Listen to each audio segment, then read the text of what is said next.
News 18 ಡಿಜಿಟಲ್ಗೆ ಸ್ವಾಗತ. ನಾನು ಶಿವರಾಮ ಸುಂಡಿ. ನೇಹಾ ಹಿರೇಮಠ ಹಂತಕ ಫಯಾಜ್ ಜಾಮೀನು ಅರ್ಜಿ ಮತ್ತೊಮ್ಮೆ ತಿರಸ್ಕೃತಗೊಂಡಿದೆ. ಇದು ಏನು ತಿರಸ್ಕೃತಗೊಳ್ತಾ ಇರೋದು ಮೂರನೇ ಬಾರಿಗೆ ಅಂತ ಹೇಳ್ಬೋದು. ಒಮ್ಮೆ ಜಿಲ್ಲಾ ಸತ್ರ ನ್ಯಾಯಾಲಯದಲ್ಲಿ, 2 ಬಾರಿ ಹೈಕೋರ್ಟ್ನಲ್ಲಿ. ಇಷ್ಟಾದರೂ ಸಹ ಆತನ ವಿರುದ್ಧದ ಏನು ವಿಚಾರಣೆ ಏನಿದೆ ಆ ವಿಚಾರಣೆ ಸಹ ಆ ಒಂದು ವಿಚಾರಣಾ ಪ್ರಕ್ರಿಯೆ ನಡೀತಾ ಇಲ್ಲ, ಅಂದರೆ ಟ್ರಯಲ್ಸ್ ನಡೀತಾ ಇಲ್ಲ. ಯಾಕೆ ಅಂತೇಳಿ ನಾನು ಮುಂದೆ ಹೇಳ್ತಾ ಹೋಗ್ತೀನಿ. ಅದಕ್ಕೂ ಮುಂಚೆ news 18 channel YouTube channel subscribe ಮಾಡಿಲ್ಲ ಅಂದರೆ ಕೂಡಲೇ ಸಬ್ಸ್ಕ್ರೈಬ್ ಮಾಡಿ. ಜೊತೆಗೆ ಫೇಸ್ಬುಕ್ ಇರ್ಬೋದು, ಇನ್ಸ್ಟಾಗ್ರಾಮ್ ಪೇಜ್ನ ಫಾಲೋ ಮಾಡ್ರಿ ಅಂತೇಳಿ ರಿಕ್ವೆಸ್ಟ್ ಮಾಡ್ತಾಯಿದ್ದೀನಿ. ನೇಹಾ ಹಿರೇಮಠ ಅಂದ ಕೂಡಲೇ ಏನು ಇಡೀ ಒಂದು ದೇಶದಲ್ಲಿನೇ ಒಂದು ಸಂಚಲನ ಮೂಡಿಸಿದಂಥ ಹತ್ಯೆ ಪ್ರಕರಣ. ಏಪ್ರಿಲ್ 18, 2024ರಂದು ಈ ಒಂದು ಹತ್ಯೆ ಪ್ರಕರಣ ನಡೆಯಿತು. ಹುಬ್ಬಳ್ಳಿಯ BVB ಕಾಲೇಜು ಆವರಣದಲ್ಲಿ ಹಾಡಹಗಲೇ ನಡೆದಂತಹ ಒಂದು ಹತ್ಯೆ ಪ್ರಕರಣ ಸಾಕಷ್ಟು ಚರ್ಚೆಗೆ ಕಾರಣವಾಗಿತ್ತು. ಜೊತೆಗೆ ರಾಜಕೀಯ ಆರೋಪ ಪ್ರತ್ಯಾರೋಪಕ್ಕೂ ಸಹ ಈ ಒಂದು ಹತ್ಯೆ ವೇದಿಕೆ ಮಾಡಿಕೊಟ್ಟಿತ್ತು. ಈ ಒಂದು ಪ್ರಕರಣದ ಹಂತಕ ಏನು ಫಯಾಜ್ ಏನಿದ್ದಾನೆ, ಆತ ಸದ್ಯ ಧಾರವಾಡ ಕೇಂದ್ರ ಕಾರಾಗೃಹದಲ್ಲಿದ್ದಾನೆ. ಆತ ಪದೇ ಪದೇ ಬೇಲ್ ಅಪ್ಲಿಕೇಶನ್ ಹಾಕ್ತಾನೆ ಇದ್ದಾನೆ. ಆದರೆ ಅದು ಮತ್ತೊಮ್ಮೆ ರಿಜೆಕ್ಟ್ ಆಗಿದೆ. ಧಾರವಾಡ ಹೈಕೋರ್ಟ್ ಪೀಠದಲ್ಲಿ ಏನು ಜಾಮೀನಿಗಾಗಿ ಸಲ್ಲಿಸಿದಂತಹ ಅರ್ಜಿಯನ್ನು ಒಂದು ಹೈಕೋರ್ಟ್ ನ್ಯಾಯಾಧೀಶರು ತಿರಸ್ಕಾರ ಮಾಡಿದ್ದಾರೆ. ಇದರೊಂದಿಗೆ ಮೂರನೇ ಬಾರಿಗೆ ಆತನ ಒಂದು ಜಾಮೀನು ಅರ್ಜಿ ತಿರಸ್ಕೃತಗೊಂಡಿದೆ ಅಂತ ಹೇಳ್ಬೋದು. ಮೊದಲನೇ ಹಂತದಲ್ಲಿ ಏನು ಹುಬ್ಬಳ್ಳಿಯ ಜಿಲ್ಲಾ ಮತ್ತು ಸತ್ರ ನ್ಯಾಯಾಲಯದಲ್ಲಿ ಆತ ಜಾಮೀನಿಗಾಗಿ ಅರ್ಜಿ ಸಲ್ಲಿಕೆ ಮಾಡಿದ್ದ, ಅಲ್ಲಿ ತಿರಸ್ಕೃತಗೊಂಡಿತ್ತು. ಅದರ ನಂತರ ಧಾರವಾಡ ಹೈಕೋರ್ಟ್ ಪೀಠಕ್ಕೆ ಮತ್ತೊಮ್ಮೆ ಏನು ಮೇಲ್ಮನವಿ ಸಲ್ಲಿಸಿದ್ದ, ಅದು ಸಹ ತಿರಸ್ಕೃತಗೊಂಡಿತ್ತು. ಅದಾದ ನಂತರ ಇದೀಗ ಏನಂದರೆ ಮತ್ತೊಮ್ಮೆ ಏನು ಹೈಕೋರ್ಟ್ ಕದ ತಟ್ಟಿದಂತಹ ಫಯಾಜ್ ತನಗೆ ಜಾಮೀನು ಮಂಜೂರು ಮಾಡುವಂತೆ ಮನವಿ ಮಾಡಿಕೊಂಡಿದ್ದ. ಆದರೆ ಈ ಜಾಮೀನು ಅರ್ಜಿಯನ್ನು ಸಹ ಹೈಕೋರ್ಟ್ ಪೀಠ ತಿರಸ್ಕಾರ ಮಾಡಿದೆ. ಅದರೊಂದಿಗೆ ಏನು ಫಯಾಜ್ಗೆ ಜೈಲೇ ಗತಿ ಅನ್ನುವಂತಾಗಿದೆ. ಆದರೆ ಇದರ ನಡುವೆ ಮತ್ತೊಂದು ಬೆಳವಣಿಗೆ ನಡೆದಿದೆ. ಏನಂದರೆ ಏನು ಆತನ ವಿರುದ್ಧದ ಟ್ರಯಲ್ಸ್ ಏನು ನಡೀತಾ ಇತ್ತು, ಅಂದರೆ ನೇಹಾ ಹಿರೇಮಠ ಹತ್ಯೆ ಪ್ರಕರಣದ ಒಂದು ಟ್ರಯಲ್ಸ್ ಏನು ನಡೀತಾ ಇತ್ತು, ಆ ಟ್ರಯಲ್ಸ್ಗೆ ಸ್ಟೇ ಸಿಕ್ಕಿದೆ. ಮತ್ತು ಏನು ಮುಂದಿನ ಏನು ತೀರ್ಪು ಬರೋವರೆಗೂ ಸಹ ಅದು ಟ್ರಯಲ್ಸ್ ನಡೆಯೋದಿಲ್ಲ. ಆ ಒಂದು ಟ್ರಯಲ್ಸ್ ಪ್ರಕ್ರಿಯೆನೇ ಸ್ಥಗಿತಗೊಂಡಿದೆ ಅಂತ ಹೇಳ್ಬೋದು. ಆತೇನು ವಿಡಿಯೋ ಕಾನ್ಫರೆನ್ಸ್ ಮೂಲಕ ಏನು ಟ್ರಯಲ್ಸ್ ಮಾಡಲಾಗ್ತಾ ಇತ್ತು, ಅದು ಆತನಿಗೆ ಅಂದರೆ ಕಂಫರ್ಟ್ ಆಗ್ತಾ ಇಲ್ಲ, ಆತನಿಗೆ ಸರಿಯಾಗಿ ಕೇಳಿಸ್ತಾ ಇಲ್ಲ ಇತ್ಯಾದಿಗಳ ಒಂದು ಏನು ಕಾರಣ ಹೇಳಿ ಏನಂದರೆ ಫಯಾಜ್ ಪರ ವಕೀಲರು ಏನಂದರೆ ಹೈಕೋರ್ಟ್ನಲ್ಲಿ ಅರ್ಜಿ ಸಲ್ಲಿಕೆ ಮಾಡಿದರು. ಅಂದರೆ ಖುದ್ದು ಹಾಜರಾತಿಯಲ್ಲಿ ಏನು ಆರೋಪಿ ಇದ್ದಾನೆ ಫಯಾಜ್, ಆತನ ಖುದ್ದು ಹಾಜರಾತಿಯಲ್ಲಿ ಈ ಒಂದು ಏನು ಟ್ರಯಲ್ಸ್ ಮಾಡಬೇಕು, ಸಾಕ್ಷಿಗಳ ವಿಚಾರಣೆ ಮಾಡಬೇಕನ್ನೋ ಒಂದು ಮನವಿ ಮಾಡಿಕೊಂಡಿದ್ರು. ಹಾಗಾಗಿ ಅದರ ವಿಚಾರಣೆ ಅಂದರೆ ವಾದ ಮತ್ತು ಪ್ರತಿವಾದ ಎರಡನ್ನೂ ಸಹ ಆಲಿಸಿರುವಂತಹ ಹೈಕೋರ್ಟ್ ಪೀಠ ಅದನ್ನು ತೀರ್ಪನ್ನು ಕಾಯ್ದಿರಿಸಿದೆ. ಇನ್ನೂ ಸಹ ಅಂತಿಮ ತೀರ್ಪು ಪ್ರಕಟಗೊಂಡಿಲ್ಲ. ಹಾಗಾಗಿ ಟ್ರಯಲ್ಸ್ ಅಂದರೆ ಈಗೇನು ಆತನ ಜಾಮೀನು ಅರ್ಜಿ ತಿರಸ್ಕೃತಗೊಂಡಿದ್ದರೂ ಸಹ ಆತನ ವಿರುದ್ಧದ ಟ್ರಯಲ್ಸ್ ಮಾತ್ರ ಆ ಒಂದು ಟ್ರಯಲ್ಸ್ ಪ್ರಕ್ರಿಯೆ ನಡೀತಾ ಇಲ್ಲ. ಆ ಒಂದು ಏನು ಈ ಸಂಬಂಧಪಟ್ಟಂಗೇನು ತೀರ್ಪು ಕಾಯ್ದಿರಿಸಿದ್ದಾರೆ, ಆ ಕಾಯ್ದಿರಿಸಿದ ತೀರ್ಪು ಪ್ರಕಟಗೊಂಡ ನಂತರನೇ ಅಂದರೆ ಅಲ್ಲಿ ಈಗೇನು ಸ್ಟೇ ಕೊಟ್ಟಿದೆ, ಆ ಸ್ಟೇ ವೇಕೆಟ್ ಆದರೆ ಮಾತ್ರ ಮುಂದಿನ ಒಂದು ವಿಚಾರಣೆ ನಡೆಯುತ್ತೆ. ಇಲ್ಲದೆ ಹೋದರೆ ಮತ್ತೆ ಯಥಾಸ್ಥಿತಿ ಅನ್ನೋ ರೀತಿಯಲ್ಲಿ ನಿರ್ಮಾಣವಾಗಿದೆ. ಹೀಗಾಗಿ ಎಲ್ಲೋ ಒಂದು ಕಡೆ ಏನು ನೇಹಾ ಕುಟುಂಬಸ್ಥರಿಗೆ ಒಂದು ರೀತಿಯಲ್ಲಿ ಏನು ಜಾಮೀನು ತಿರಸ್ಕೃತಗೊಂಡಿರೋದು ಒಂದು ಸಮಾಧಾನದ ಸಂಗತಿ ಒಂದು ಕಡೆ. ಆದರೆ ಮತ್ತೊಂದು ಕಡೆ ಏನಂದರೆ ಈ ಒಂದು ಏನು ಟ್ರಯಲ್ಸ್ಗೆ ಏನು ಸ್ಟೇ ಕೊಟ್ಟಿರೋದು ಒಂದು ರೀತಿಯಲ್ಲಿ ಒಂದು ನುಂಗ್ಲಾರ ತುತ್ತ ಅನ್ನೋ ರೀತಿಯಲ್ಲಿ ಆಗಿದೆ. ಯಾಕಂದರೆ ಅವ್ರ ನಿರೀಕ್ಷೆ ಏನಿತ್ತು, ಆದಷ್ಟು ಬೇಗ ಮುಖ್ಯವಾಗಿ ತ್ವರಿತ ನ್ಯಾಯಾಲಯ ಸ್ಥಾಪನೆ ಮಾಡ್ಬೇಕನ್ನೋ ಒಂದು ಡಿಮ್ಯಾಂಡ್ ಇತ್ತು. ಆದರೆ ತ್ವರಿತ ನ್ಯಾಯಾಲಯ ಸ್ಥಾಪನೆ ಆಗಿಲ್ಲ. 1ನೇ ಹೆಚ್ಚುವರಿ ಜಿಲ್ಲಾ ಮತ್ತು ಸತ್ರ ನ್ಯಾಯಾಲಯದಲ್ಲಿ ಈ ಒಂದು ಟ್ರಯಲ್ಸ್ ನಡೀತಾ ಇತ್ತು.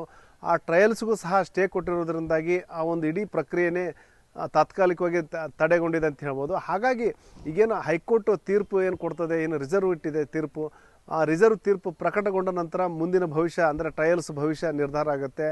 ವಿಚಾರಣೆಗೆ ತಡೆ ಇರುವುದರಿಂದ ಮಾನ್ಯ ಉಚ್ಚ ನ್ಯಾಯಾಲಯವು ತಡೆ ನೀಡುವುದರಿಂದ ವಿಚಾರಣೆ ಇನ್ನೂ ತಡೆ ಹಂತದಲ್ಲಿದೆ. ಅದು ತಡೆ ತಿರುಗೊಂಡ ನಂತರ ವಿಚಾರಣೆ ಮುಂದುವರಿತದೆ ಇಲ್ಲಿ 1ನೇ ಜಿಲ್ಲಾ ಅಧಿಕ ನ್ಯಾಯಾಲಯದ ಮುಂದೆ. ಇನ್ನೂ ಅದು ಜಡ್ಜ್ಮೆಂಟ್ ರಿಸರ್ವ್ ಇದೆ. ಇನ್ನೂ ಅದರಲ್ಲಿ ಏನು ಆರ್ಡರ್ ಪಾಸ್ ಆಗಿಲ್ಲ.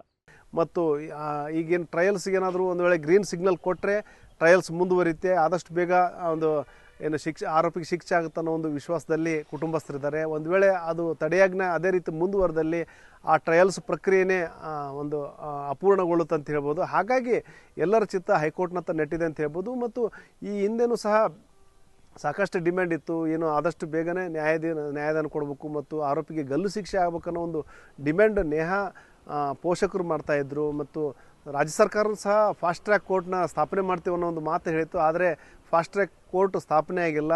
ಅದರ ಹೊರತಾಗಿಯೂ ಈಗೇನು ಹುಬ್ಬಳ್ಳಿಯ ಜಿಲ್ಲಾ ಮತ್ತು ಸತ್ರ ನ್ಯಾಯಾಲಯದಲ್ಲಿ, ಹೆಚ್ಚುವರಿ ನ್ಯಾಯಾಲಯದಲ್ಲಿ ಏನು ವಿಚಾರಣೆ ನಡೀತಾ ಇತ್ತು, ಅದಕ್ಕೆ ಒಂದು ತಾತ್ಕಾಲಿಕ ತಡೆ ಸಿಕ್ಕಿರೋದ್ರಿಂದಾಗಿ ಅದು ಮುಂದೆ ಏನು ಹೈಕೋರ್ಟು ಏನು ತೀರ್ಪು ಕೊಡುತ್ತೆ ಅದರ ಮೇಲೆ ನಿರ್ಧಾರ ಆಗುತ್ತೆ.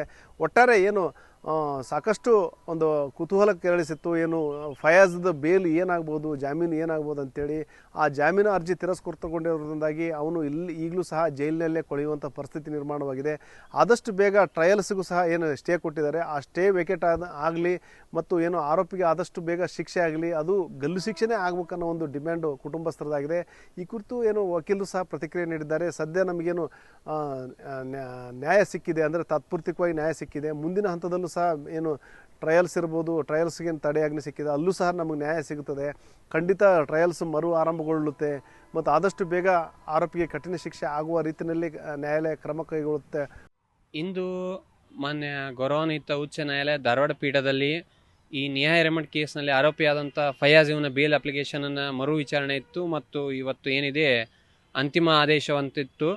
ಜಸ್ಟಿಸ್ ಶ್ರೀಶಾನಂದ್ ಸಾಹೇಬ್ರೇನಿದೆ ಅದನ್ನು ವಾದ ವಿವಾದಗಳನ್ನು ಎಲ್ಲನೂ ಆಲಿಸಿ ಪಿಟಿಷನನ್ನು ಡಿಸ್ಮಿಸ್ ಮಾಡಿದ್ದಾರೆ. ಮತ್ತೆ ಪುನಃ ಏನಿದೆ ಅವನಿಗೆ ಜೈಲೇ ಗತಿ. ಮೂರನೇ ಬಾರಿ ಇದು ನಿರಂತರ. ಒಂದನೇ ಬಾರಿ ಏನಿದೆ ಮಾನ್ಯ ಗೌರವಾನ್ವಿತ ಹುಬ್ಬಳ್ಳಿ 1ನೇ ಜಿಲ್ಲಾ ಮತ್ತು ಸತ್ರ ನ್ಯಾಯಾಲಯದಲ್ಲಿ ಹಾಕೊಂಡಿದ್ರು, ಫಸ್ಟ್ ಡಿಸ್ಟ್ರಿಕ್ಟ್ ಕೋರ್ಟ್ನಲ್ಲಿ. ಅದಾದ ನಂತರ ಹೈಕೋರ್ಟ್ಗೆ ಇದರ ಹಿಂದೆ 1 ಬಾರಿ ಹಾಕಿದ್ರು, ಇದು 2ನೇ ಬಾರಿ. ಒಟ್ಟು 3 ಬಾರಿ ಬೇಲ್ ರಿಜೆಕ್ಟ್ ಆಗಿದೆ. ಮತ್ತೆ ಅದೇ ಸೆಕ್ಷನ್ 50 CRPC ಅರೆಸ್ಟ್ ಅನ್ನೋ ಗ್ರೌಂಡ್ ಮೇಲೆ ಬಂದಿದ್ರು. ಅದಲ್ಲದೆ ಏನಿದೆ ಈ ಹಿಂದೆ ಮನೆ ಗೌರವಾನ್ವಿತ ವಿಶ್ವಜಿತ್ ಶೆಟ್ಟಿ, ಜಸ್ಟಿಸ್ ವಿಶ್ವಜಿತ್ ಶೆಟ್ಟಿ ಸಾಹೇಬ್ರ ಮುಂದೆ ಏನು ಹಾಕೊಂಡಿದ್ರು, ಆ ವಿತ್ ಲಿಬರ್ಟಿ ಮೇಲೆ ಅವ್ರು ಕೇಳಿದ್ರು ಏನಂತಂದು ಟ್ರಯಲ್ ಕಂಡಕ್ಟ್ ಮಾಡಿ ಆಮೇಲೆ ಏನಿದೆ ಕನ್ಸಲ್ಟ್ ಟ್ರಯಲ್ ಕೋರ್ಟ್ನಲ್ಲೇ ಹಾಕೊಳ್ರಿ, ಎಲ್ಲ ಸಂಪೂರ್ಣ ಸಾಕ್ಷಿ ಮುಗಿಯೋ ತನಕ ನಾನು ಹಾಕೊಳ್ಳಲ್ಲ ಅಂತಂದು ಅವಾಗ ವಿಡ್ರಾ ಮಾಡ್ಕೊಂಡಿದ್ರು. ಇವಾಗ ಏನಿದೆ ಕಂಪ್ಲೀಟ್ ಆಗಿದೆ ಅಂತ ಸುಳ್ಳು ಹೇಳಿ ಮತ್ತೆ ಹಾಕೊಂಡಿದ್ರು ಬೇಲ್ ಪಿಟಿಷನನ್ನು. ಜಸ್ಟಿಸ್ ವೇದವ್ಯಾಸರ್ ಶ್ರೀಶಾನಂದ್ ಸಾಹೇಬ್ರು ಏನಿದೆ ಬೇಲ್ ಅಪ್ಲಿಕೇಶನ್ ರಿಜೆಕ್ಟ್ ಮಾಡಿದ್ದಾರೆ. ಒಟ್ಟಾರೆ ಏನು ಆರೋಪಿಗೆ ಶಿಕ್ಷೆ ಆಗ್ಬೇಕು ಅನ್ನೋದೇ ನಮ್ಮ ಒಂದು ಗುರಿಯಾಗಿದೆ ಅನ್ನೋ ಒಂದು ಮಾತನ್ನು ವಕೀಲರು ಸಹ ಹೇಳಿದ್ದಾರೆ. ಒಟ್ಟಾರೆ ಏನು ಸದ್ಯದ ಬೆಳವಣಿಗೆಯಲ್ಲಿ ಏನು ಹೈಕೋರ್ಟ್, ಧಾರವಾಡ ಹೈಕೋರ್ಟ್ ಪೀಠ ಏನಂದರೆ ಏನು ಫಯಾಜ್ನ ಬೇಲ್ ರಿಜೆಕ್ಟ್ ಮಾಡಿದೆ. ಇದನ್ನು ಏನು ಟ್ರಯಲ್ಸ್ಗೆ ಸಂಬಂಧಪಟ್ಟಂಗೆ ಏನು ತೀರ್ಪನ್ನು ಕಾಯ್ದಿರಿಸಿದೆ, ಅದು ಮುಂದಿನ ದಿನಗಳಲ್ಲಿ ಪ್ರಕಟಗೊಳ್ಳುತ್ತೆ. ಆ ತೀರ್ಪಿನ ಮೇಲೇ ಆತನ ಮುಂದಿನ ಏನು ಟ್ರಯಲ್ಸ್ ಭವಿಷ್ಯ ನಿರ್ಧಾರ ಆಗುತ್ತೆ. ಶಿವರಾಮ ಸುಂಡಿ, ನ್ಯೂಸ್ 18 ಹುಬ್ಬಳ್ಳಿ. ನಿರ್ಭೀತ, ನಿಷ್ಪಕ್ಷಪಾತ, ವಿಶ್ವಾಸಾರ್ಹ ಸುದ್ದಿಗಳಿಗೆ ಮತ್ತೊಂದು ಹೆಸರಾಗಿರೋ ನ್ಯೂಸ್ 18 ಕನ್ನಡ ಈಗ ಆಪ್ನಲ್ಲೂ ಲಭ್ಯ ಇದೆ. ದಯವಿಟ್ಟು ಇಲ್ಲಿರೋ QR ಕೋಡ್ ಅನ್ನ ಸ್ಕ್ಯಾನ್ ಮಾಡಿಕೊಂಡು ಆಪ್ ಡೌನ್ಲೋಡ್ ಮಾಡೋದಕ್ಕೆ ಮರಿಬೇಡಿ. ನಿಮ್ಮ ಬೆಂಬಲ ಹೀಗೆ ಸದಾ ನಮ್ಮೊಂದಿಗಿರಲಿ. ಧನ್ಯವಾದ.